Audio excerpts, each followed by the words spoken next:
Ms. Magill, at Penn, does calling for the genocide of Jews violate Penn's rules or code of conduct? Yes or no?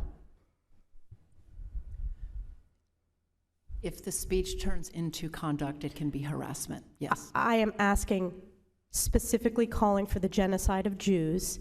Does that constitute bullying or harassment? If it is directed and severe or pervasive, it is harassment. So the answer is yes. It is a context-dependent decision, Congresswoman. It's a context-dependent decision. That's your testimony today. Calling for the genocide of Jews is depending upon the context. That is not bullying or harassment. This is the easiest question to answer yes, Ms. Magill.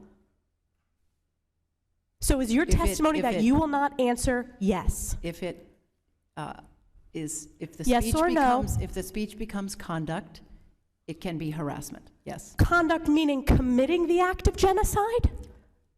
The speech is not harassment? This is unacceptable, Ms. Magill. I'm going to give you one more opportunity for the world to see your answer. Does calling for the genocide of Jews violate Penn's code of conduct when it comes to bullying and harassment? Yes or no? It can be harassment. The answer is yes. And Dr. Gay, at Harvard, does calling for the genocide of Jews violate Harvard's rules of bullying and harassment? Yes or no? It can be, depending on the context. What's the context? Targeted as an individual, at an individual. It's targeted at Jewish students, Jewish individuals. Do you understand your testimony is dehumanizing them?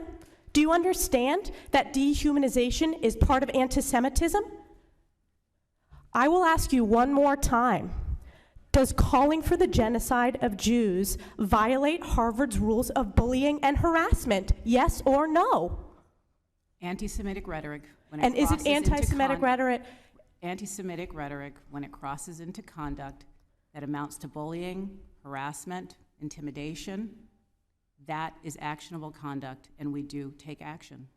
So the answer is yes, that calling for the genocide of Jews violates Harvard Code of Conduct, correct?